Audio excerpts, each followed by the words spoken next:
Kalau kau minum kopi tanpa berpikir, mungkin kau belum duduk di sini. Selamat datang di podcast Kopi Acem by HJK, tempat diskusi. Obrolan jadi perlawanan dan suara jadi kekuatan. Salam hangat dari Basecamp Cemara di kaki Gunung Siklop dan tepian Danau Sentani. Sahabat Pondok Kopi Acem, di mana saja Anda berada, seperti kita ketahui bersama, beberapa hari lalu ini di Jayapura viral di media sosial bahwa ada perusahaan yang mau buka tambang nikel di Siklop. Nah, ini jadi heboh di media sosial. Untuk mendiskusikan tentang isu ini, dugaan ada perusahaan tambang yang masuk ke Siklop, kita mengundang 3 anak muda yang luar biasa untuk memberikan pandangan dari sisi anak muda.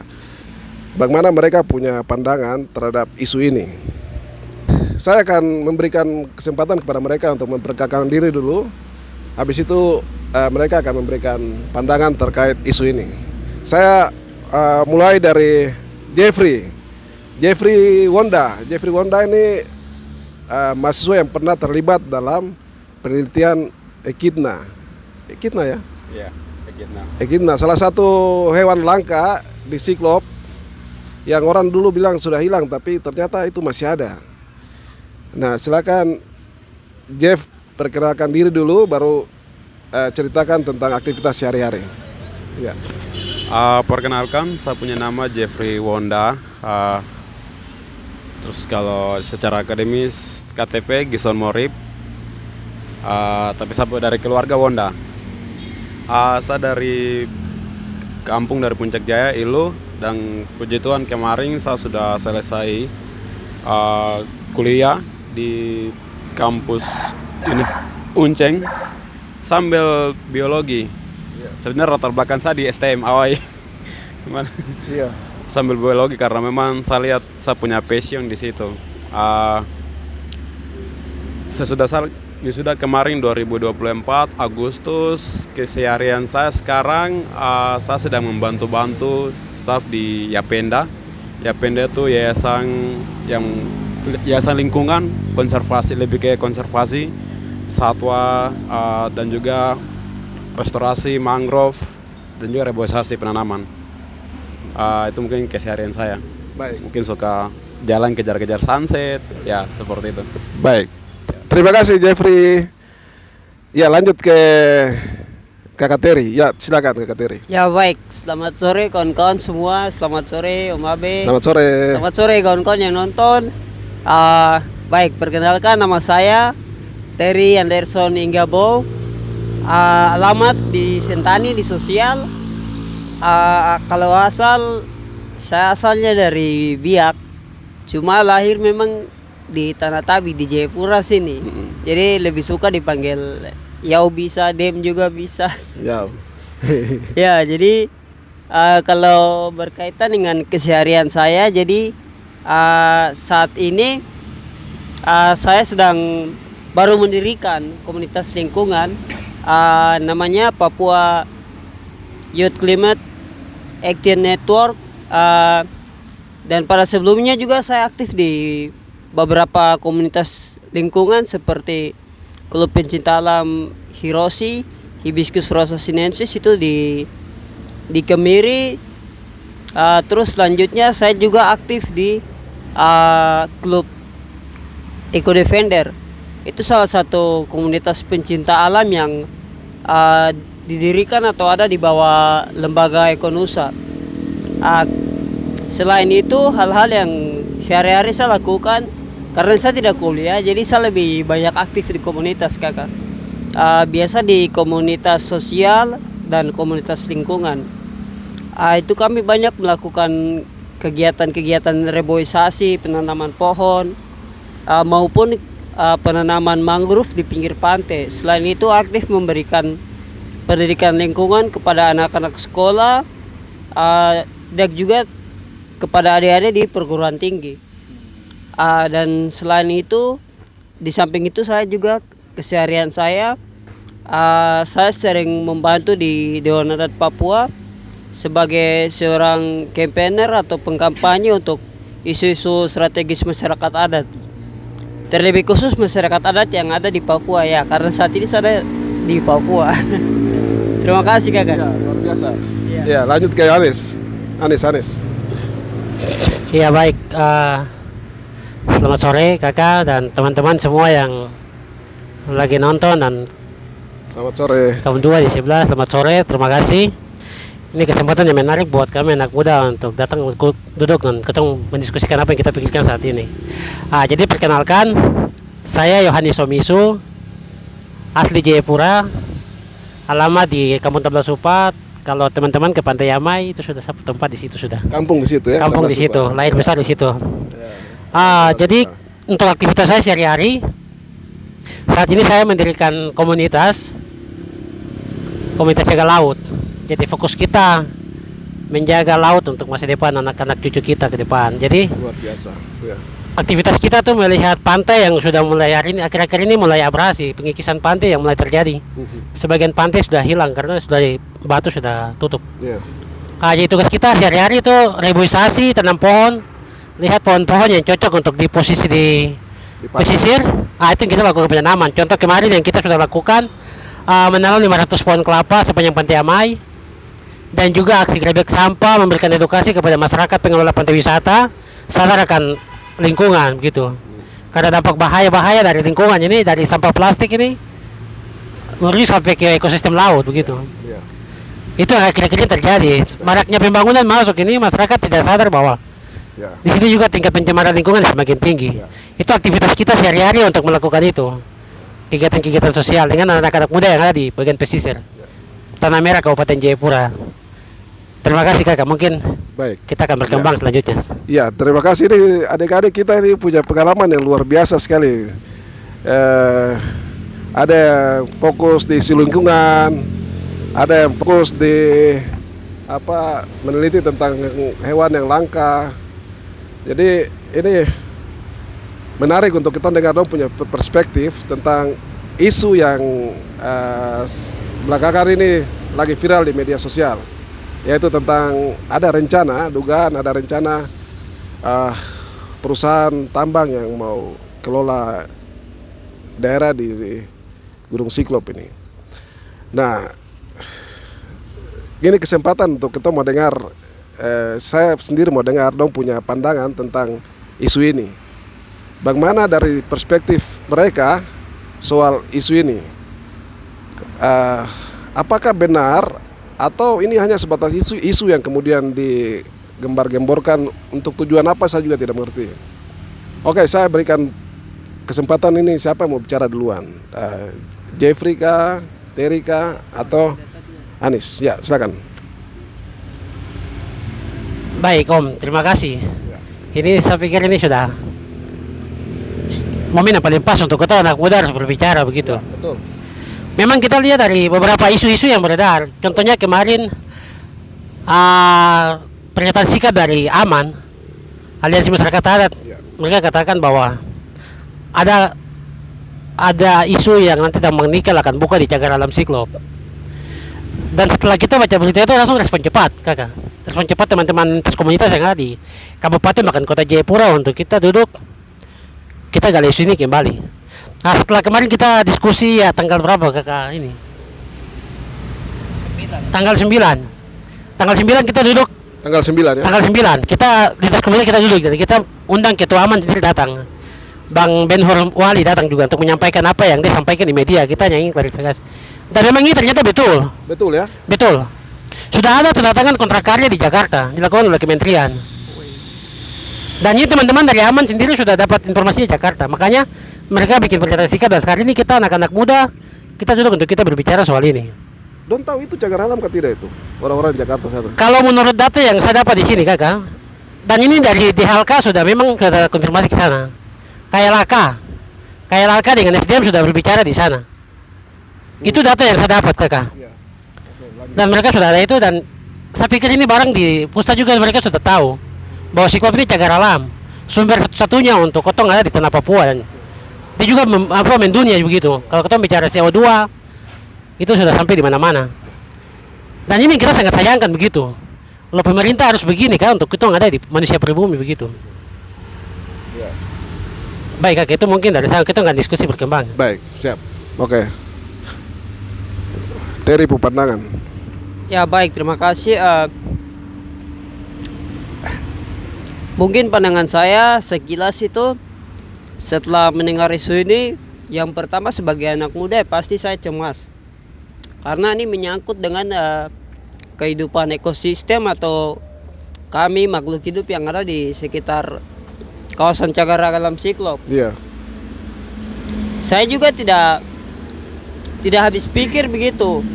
Apakah ini hanya wacana saja kah? Tapi setelah dengan kawan Anis dan kawan-kawan lain kami duduk diskusi, mencoba tanya kepada kakak-kakak yang lebih tua. Di situ ada fakta-fakta yang cukup buat kami kaget juga sebagai anak muda. Loh, ternyata data-datanya sudah ada begitu. Ternyata memang kawasan Siklop ini mau dijadikan tempat industri pertambangan nikel. Itu yang sangat disayangkan karena tidak ada transparansi juga dari pemerintah selaku pemangku kebijakan, karena ini menyangkut dengan itu. Tadi saya bilang ekosistem, Iya. terutama komunitas masyarakat adat Papua, terlebih khusus masyarakat adat Buyaka dan Numbai dan Tapra ya, di belakang Tapra yang sedang berlindung di kawasan Siklop, maupun kami yang dari suku lain yang saat ini sedang ada di Jayapura yang ada di bawah Cagar Alam Siklop. Kira-kira begitu saja kakak. Baik, oke, terima kasih. Lanjut, Dev. Kau punya pandangan? Dari saya sangat serius, sangat rasa aneh sekali begitu. Untuk Kabupaten Jayapura, lebih khususnya Siklop ini, pandangan saya lahir kampung, tapi saya dari 2005 besar di Sentani. Jadi dari SD, SMP, SMA sampai kuliah saya paham tentang perubahan yang sedang terjadi. Dan saya mau bilang, dulu tuh kami nikmati dia punya air bersih seperti air Kemiri, Sentani. Tapi sekarang sudah tidak ada sekali begitu. Iya. Nah, apalagi besok isu ini, pas saya dengar isu ini itu macam rasanya sedih sekali begitu.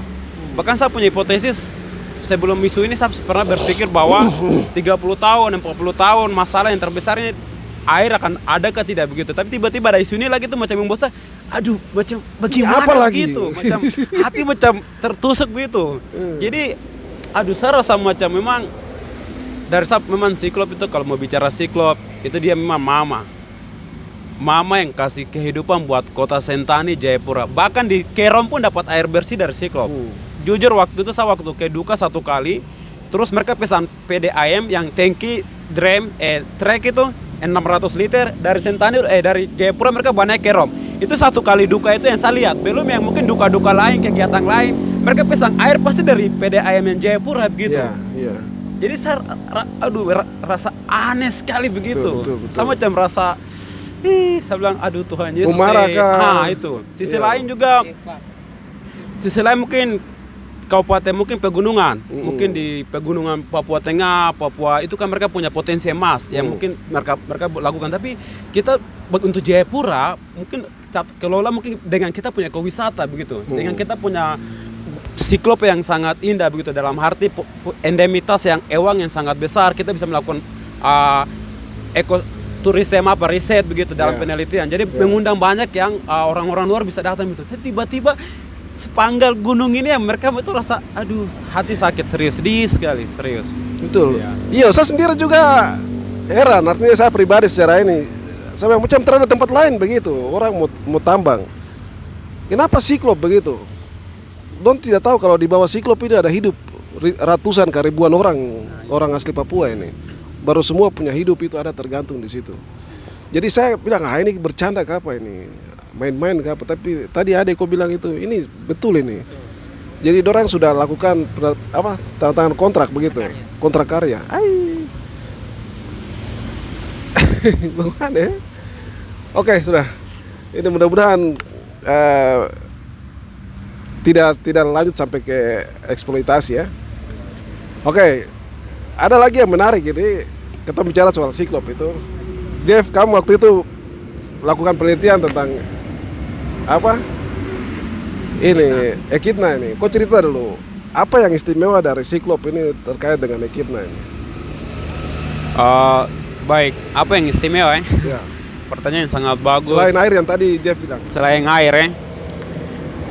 Siklop istimewa tuh salah satunya tuh dia memiliki potensi endemitas ewang yang sangat tinggi. Artinya endemitas cuma ada di siklop gitu, tidak ada di tempat lain. Contoh ewang Saglossus attenborough atau Echidna. Echidna cuma ada 3 spesies yang ada di Papua. Dan 3 spesies ini, satu spesies Saglossus attenborough ini yang cuma ada di siklop. Cuma di siklop yang ditemukan, tidak ada di tempat lain gitu. Itu yang attenborough. Atau bahasa Yongsu, bahasa Tanah Merah mereka sebut payangko. Dan ewang ini uniknya tuh dia masuk dalam kategori budaya. Dari budaya Tanah Merah di belakang Yongsu mereka bilang tuh sebagai ewang perdamaian. Jadi ewang ini tuh sangat sakral betul, sangat-sangat sakral. Jadi dulu kalau orang tua dulu, nenek moyang, mereka kalau ada berperang, ada baku pukul antara saudara, teman sama teman, mereka harus mencari ewang ini gitu, sebagai untuk perdamaian. Dan ewang ini tuh tidak gampang untuk ditemukan, sangat susah. Artinya dengan susah payah aku mencari dapat ewang itu baru aku bisa berdamai begitu. Ewang ini atau salah satunya juga ikan terbang atau ikan laut.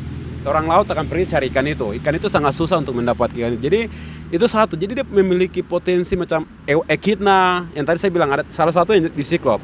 Dan 2 lain ini dia punya sebarangnya itu satunya Saglossus bartoni. Itu dia yang ada di Fak-Fak. Dan salah satu jenisnya ada di dari Papua pegunungan sampai lari ke Papua Nugini. Itu Saglossus aborigines itu persebarannya. Jadi uniknya siklop itu cuma ada, mungkin cuma satu ini penelitian. Tapi mungkin banyak ewang-ewang lain, banyak potensi yang belum digali, belum dieksplor, pokoknya belum dicari begitu dari riset begitu. Jadi uniknya tuh terus ada kanguru tanah. Jadi kemarin izin saya kembali lagi. Waktu kami bantu penelitian dari Oxford kerjasama dengan Unceng, kami dari Unceng mahasiswa menjadi terlibat, ada 6 orang, salah satunya saya.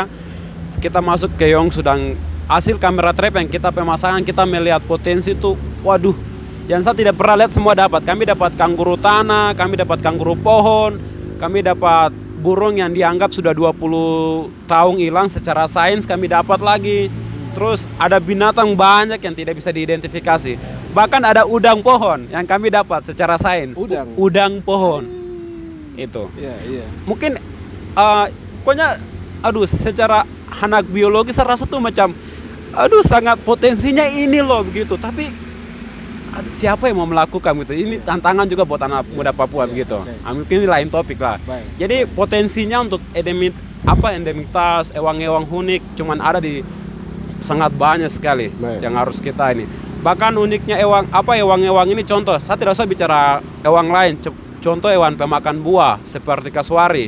Dia makan buah sini, dia akan buang di sana buah mungkin. Jadi memperluas proses ekologi. Jadi macam kalau Echidna dia makan cacing, dia makan rayap. Artinya dia menjaga kestabilan kesehatan gunung siklop gitu. Artinya biar rayap populasinya tidak membengkak. Jadi ewang-ewang yang ada punya fungsi, punya manfaat semua. Bukan Tuhan ciptakan begitu saja, tetapi punya nilai yang mereka punya proses bekerja di alam atau habitatnya mereka seperti itu. Itu yang saya lihat. Jadi janganlah untuk hewan cuma ada di siklop kita mau kasih hilang begitu saja. Jadi Oke, saya lanjut ke ini Yohanes nih. Anis, dari kamu pemuda-pemudi asli Tanah Merah,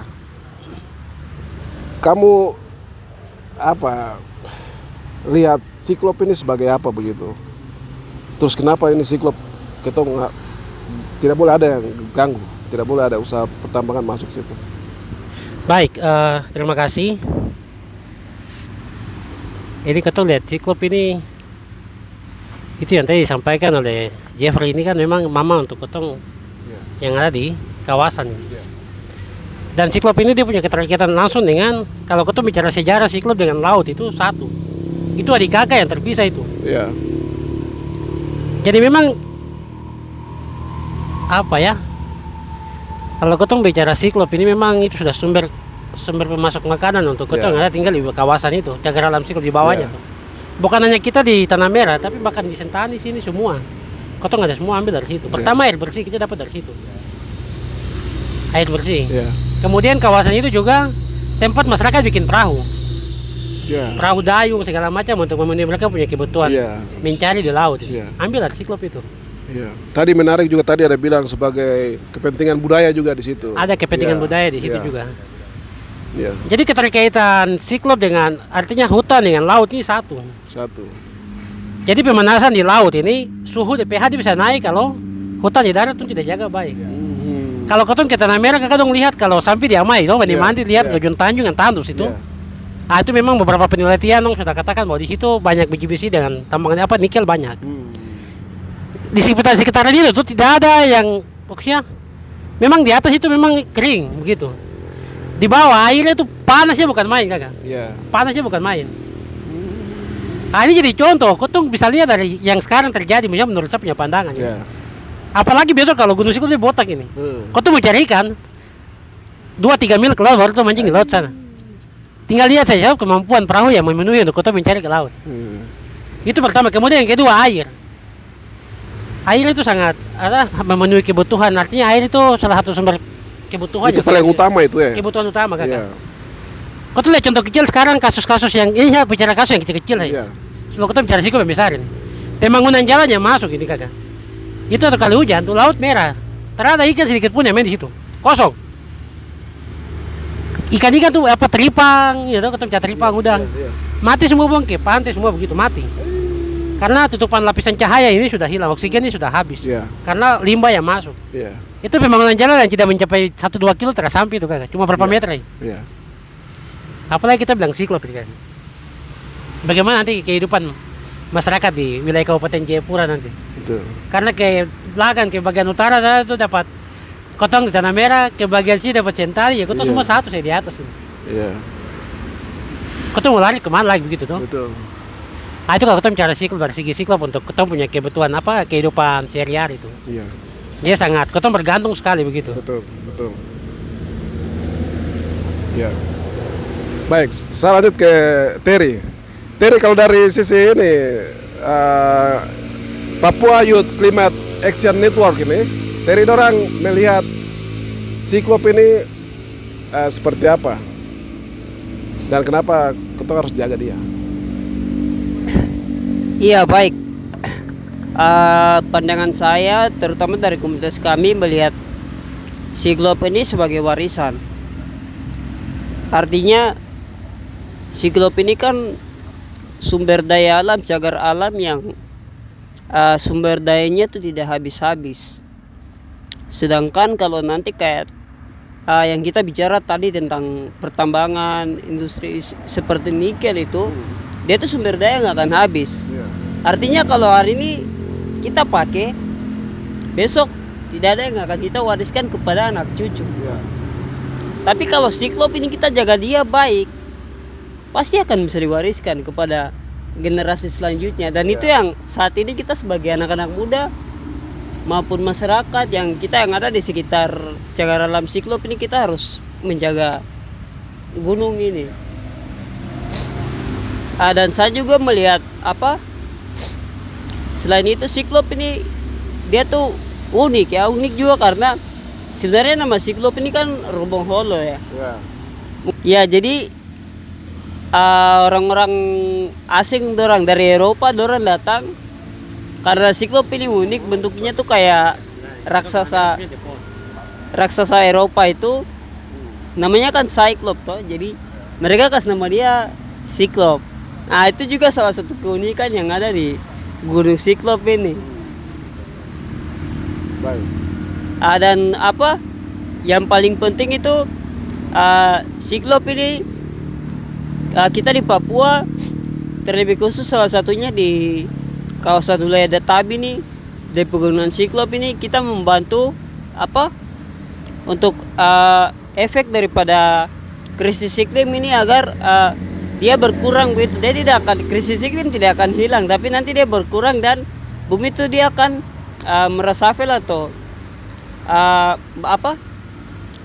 Dia memperbaiki dirinya dia sendiri. memperbaiki dirinya sendiri ya. Terima kasih, itu saja. Baik, terima kasih. Baik teman-teman, kita jeda sebentar dulu. Kita minum kopi, makan gorengan. Kita ini sedikit baru sebentar terus lanjut ya.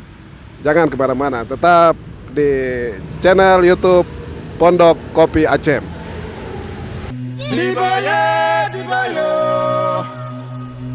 Kurai kita iyo di baye, oh bayi oh yang damabaya,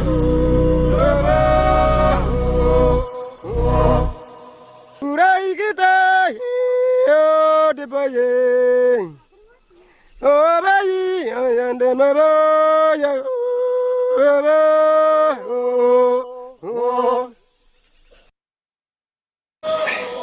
When they walk back, they sing through the forest.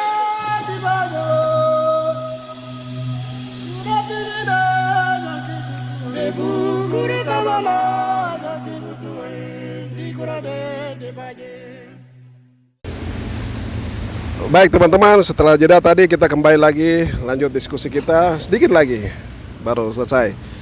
Oke, baik teman-teman.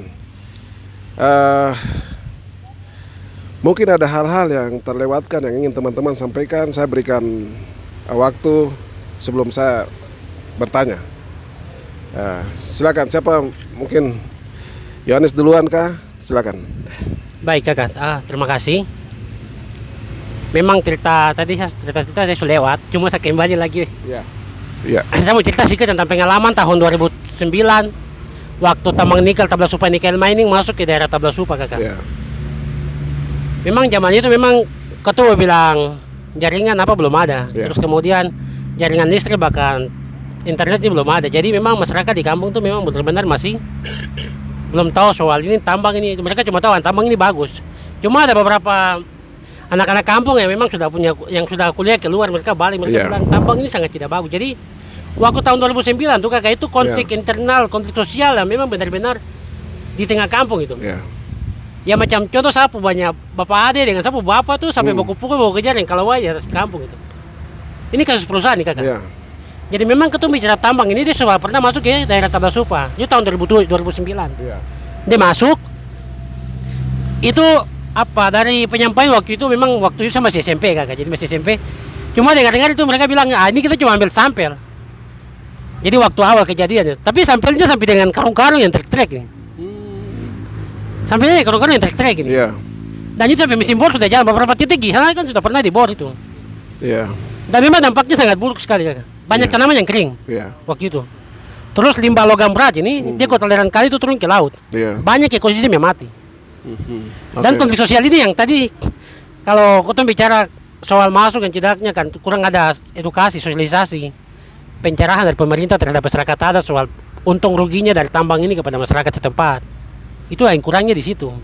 Hanya kepentingan satu dua orang mereka masuk bikin sampai waktu tahun 2009 itu memang konflik sosial masyarakat. Baku jaga depan rumah dan kalau ada yang tombak itu. Nah, ini sangat disayangkan begitu. Apakah ada kemungkinan nanti akan terjadi seperti itu kalau misalnya Kemungkinan ada, kemungkinan besar ada. Kemungkinan besar. Dan itu pasti akan terjadi. artinya begini, kalau perusahaan jadi betul-betul masuk, ada kemungkinan besar akan menimbulkan persoalan di masyarakat sendiri, begitu. Untuk itu memang pasti ada kakak. Untuk konflik sosial di antara masyarakat Ya. setempat tuh ada. Ya. Kemungkinan kalau perusahaan besok kira-kira kalau dia jadi masuk itu pasti ada pro dan kontra. Ya. Karena ini baru kepentingan Jakarta yang mereka bicara kita dengar di media kakak. Ya. Dan puji Tuhan kemarin masyarakat adat Tepra itu sudah buat pernyataan sikap. Kemarin hari Jumat kemarin mereka pertemuan, pernyataan sikap dari Dewan Adat dan seluruh masyarakat bahwa kita tolak secara tegas. Oke. Dan kita para pemuda juga mendukung apa yang disampaikan oleh tua-tua adat di kampung. Baik. Dan ini juga kita mengharapkan semua wilayah adat yang ada di kabupaten kota di Jayapura ini melakukan hal yang sama Baik. sebelum barang ini terjadi. Ya. Ini kita mau dengar tuh kakak. Sampai itu lihat di mata itu kan bahaya. Betul. Mendingan masih dengar langsung kita kasih putus berita ini dia hilang sudah. Ya. Jangan sampai dia masuk. Betul. Mungkin begitu kakak. Baik. Terima kasih. Jeff, orang bilang tambang ini bagus untuk meningkatkan ekonomi masyarakat. Apalagi kondisi masyarakat di kampung-kampung banyak hidup dalam keadaan miskin. Nah, dibanding Ekidna, apakah tambang lebih menguntungkan? Bagaimana tanggapan Jeff? Pertanyaan ini memang sangat krisis sekali. Dari pandangan saya pribadi, 100% tambang itu akan menguntungkan masyarakat. Dia akan memberikan pekerjaan, peluang untuk masyarakat bekerja. Dia akan kasih pembangunan jalan, mungkin akan pembangunan jalan. Mungkin dia akan. Namun, tapi itu hanya sesekali gitu. Memberikan pekerjaan, tapi itu hanya sekali 5 tahun atau 10 selama pekerjaan itu selesai. Sesudah itu, anak kita, cucu kita, generasi kita, mereka tidak akan menikmati yang namanya tanah mama atau siklop sebagai mama potensi. Tidak akan menikmati dengan keanekaragaman atau spesies yang tadi bicara. Mereka akan mendengar cerita. Bahkan mereka akan mengalami sakit, penderitaan karena mungkin karena sakit karena dampak dari itu limbah logam itu. Jadi secara garis besar bahwa itu dia memberikan pekerjaan tapi itu untuk sementara gitu. Itu dari saya sih. Ya. Baik, terima kasih untuk jawabannya. Untuk Terry, sebagai generasi muda, mengapa Anda menolak proyek yang justru akan membuka lapangan kerja buat anak muda ini? Ya baik, terima kasih. Sebagai generasi muda, kenapa saya harus menolak perusahaan atau tambang nikel ini? Mungkin kembali lagi saya ingatkan, nikel ini dia sumber daya yang terbatas. Artinya dia tidak dapat diperbarui atau dikelola lagi. Dia kalau pakai, kita habiskan dalam waktu 5 tahun dalam komposisi atau posisi tertentu, dia akan habis dalam posisi itu. Dia tidak akan bertahan sampai 10 tahun, 15 tahun atau sampai seumur hidup, tidak.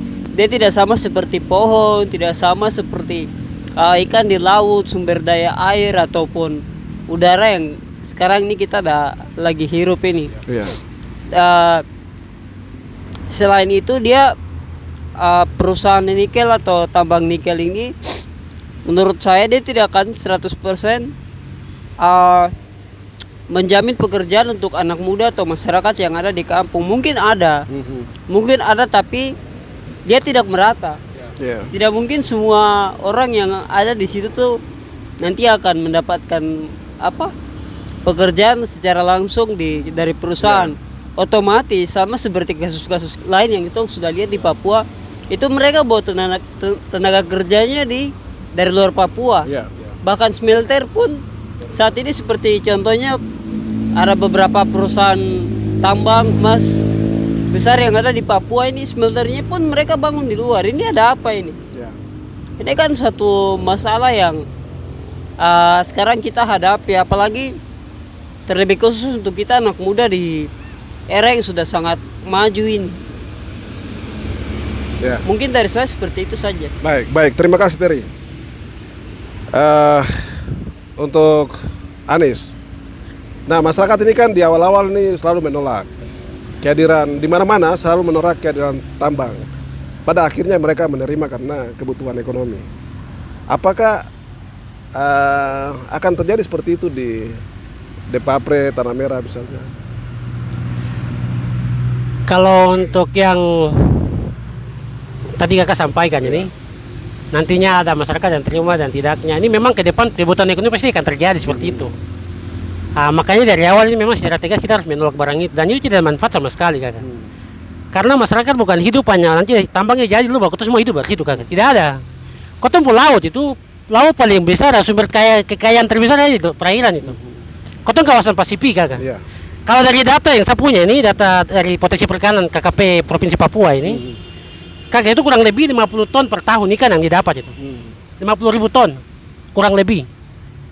Kalau seandainya kita lapangan kerja kakak, tinggal pemimpin daerah keluarkan kapal-kapal perikanan, iya toh?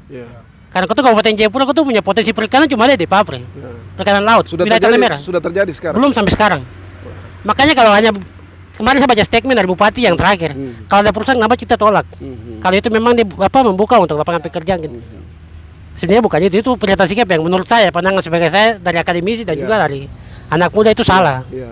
Karena potensi kita bukan hanya tambang nikel kakak. Hari ini laut siapa yang kelola? Buton, Makassar mereka yang kelola karena mereka orang laut. Mereka bisa berani taruhan, mereka punya sertifikat tanah, beli kapal, mereka sering menikmati. Sedangkan kita yang punya tempat, kita punya tanah, kita dapat apa? Hanya penonton saja. hanya penonton. Sedangkan kita bilang kalau kita bicara soal ekonomi, kalau nanti tambang nikel masuk baru nanti kehidupan ekonomi meningkat dan orang bisa dapat pekerjaan. Baru Danau itu masuk ke Papua untuk siapa? Ya, Ini semua keterikatan, Kak. Ekonomi ini keterikatan ke situ. ya, baik. Jadi menurut saya punya penelitian, saya juga bisa latar belakang sebagai ilmu kelautan. Ya, Satu ilmu kelautan, perikanan. Jadi setelah dapat baca data itu, saya bilang, Kabupaten Jayapura kurang lebih 50.000 ton per tahun ya dapat penghasilan ikan. Itu khusus ikan pelagis, Kak. Ikan-ikan di permukaan macam tongkol, ya. yang lain-lain. Ekor kuning. Ekor kuning. Ya. Seandainya kalau pemerintah taruh saya 10 kapal, satu kapal ini makan setidaknya 20 orang. Kalau kita taruh 10 kapal berarti sudah berapa orang kita taruh? 200 orang ya.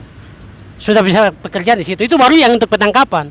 Kita belum bilang untuk yang bagian sortir di darat. Oh, oke. Secara tidak langsung tenaga pekerja bisa ada di situ. Ya. Jadi sebenarnya ini tidak perlu tambang nikel ini ya. Tidak perlu tambang nikel, Kakak. Kalau bicara soal ekonomi ya. Soal ekonomi. Itu kita berbicara dari segi penangkapan, Kakak. Kau tuh berbicara soal budidaya teripang, budidaya yang teman-teman di Jawa lakukan. Ya. Kau tuh sudah lebih kaya, Kakak. Mungkin PAD terbesar mungkin di Provinsi Papua, mungkin Ya. kita di wilayah sini. Dan ini belum terpikirkan oleh kepala-kepala daerah yang lain. Sedangkan kita kalau lihat data GIS untuk ikan ini, arus perputaran ikan ini, ikan tuna itu dia bisa kawin lari ke Amerika sana. Dia bisa lari ke sana, tapi dia bertelur lari ke di Pasifik. Daerah panas ini. Luar biasa.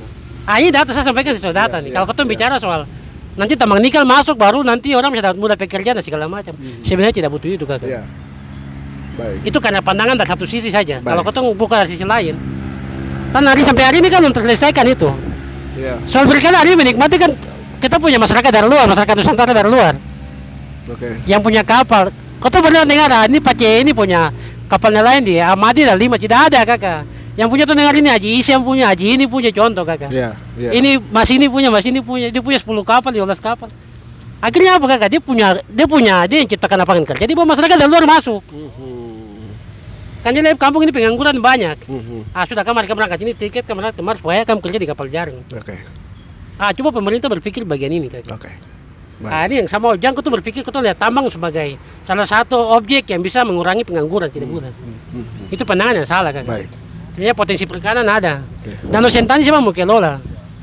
Kalau bilang budidaya mujair, kita bisa ekspor mujair yang besar-besaran. Asalkan pendidikan yang memadai, pengetahuan ini dikasih tahu, kemudian ini peralatan, kamu kerja, itu kan lapangan pekerjaan. Kasih makan ikan pekerjaan, Ya. kirim ikan ke bandara pekerjaan, ini Ya. semua pekerjaan. Walaupun ya 1.000-2.000 dari situ, tapi ada lah memenuhi kebutuhan. Baik. Sip. Ini yang sangat disayangkan begitu. Kalau pandangan pemerintah satu sisi saja. Baik. Ya, luar Itu mungkin biasa. tanggapan saya, kan. Ya, baik. Terima kasih. Oke, ini bagian terakhir. Apa saran teman-teman terhadap menanggapi isu ini dan apa yang harus dilakukan? Ya baik. Mungkin saran ini, Kakak. Ya. Saya punya saran buat pemerintah dalam membuat kebijakan atau membuat keputusan, terlebih khusus kebijakan investasi itu kalau bisa terlebih khusus tuh paling pertama tuh libatkan masyarakat adat yang punya hak wilayah di situ. Mereka harus diberi transparansi agar mereka tahu ini apa yang mau masuk. Tidak hanya asal buat-buat saja begitu. Yang paling khusus tuh terhadap anak muda karena kami anak muda nih sangat penting begitu. Hari ini kami jangan dilihat sebelah mata terus nanti pada saat mau pemilihan saja baru kami dipanggil, oh ini gerakan pemuda, gerakan milenial atau apa begitu. Itu jangan, itu tidak menurut saya tuh kurang bagus begitu. Ya. Terus saya punya pesan juga bahwa tidak ada ekonomi yang tumbuh baik di atas lingkungan yang rusak. Terima kasih. Baik, terima kasih. Jeff. Ini saran ya. Ya. Saran saja, suatu kata saja. Setiap mengambil keputusan atau mungkin ke Perda atau pemerintah daerah, kalau bisa melihat pakai AMDAL, analisis dampak lingkungan dulu. Jadi mereka mau suatu kasih masuk investasi, mereka melihat AMDAL, ada penelitian data melihat bahwa apakah itu layak untuk dijadikan tempat atau tidak gitu. Yang kedua, seperti tadi saya bilang bahwa mungkin di pegunungan sana di daerah lain mereka punya potensi emas, kekayaan yang banyak, tapi kita bagian Jayapura ini bagian dataran rendah. Jadi kalau bisa potensi yang ada itu kelola dengan bijak seperti itu. Mungkin tadi seperti disampaikan oleh Kakak Anis, seperti potensi ikan, kita punya perikanan sesuai data. Dia orang perikanan jadi dia paham secara itu. Mengambil keputusan perlu orang-orang perikanan seperti Kakak dia untuk membuat peluang pekerjaan seperti itu. Dan kedua juga dan juga seperti Siklop, kita punya kekayaan ekowisata. Kita bisa menarik mereka dengan potensi lebih khusus ke Siklop. Akan banyak peneliti riset yang akan datang, mereka tertarik dengan sesuatu yang kita miliki. Jadi memberikan peluang pekerjaan juga buat anak-anak lokal yang menjadi tour guide atau menjadi pembantu dalam penelitian-penelitian tersebut. Itu yang mungkin saya sarankan supaya pemerintah atau siapapun di luar sana kalau mengambil keputusan, kalau bisa pikir analisis dampak lingkungannya dulu. Baik. Terima kasih. Terakhir dari Anis. Baik, mungkin terakhir dari saya, nikel bukan solusi untuk mengurangi pengangguran di Kabupaten Magang Kota Jayapura.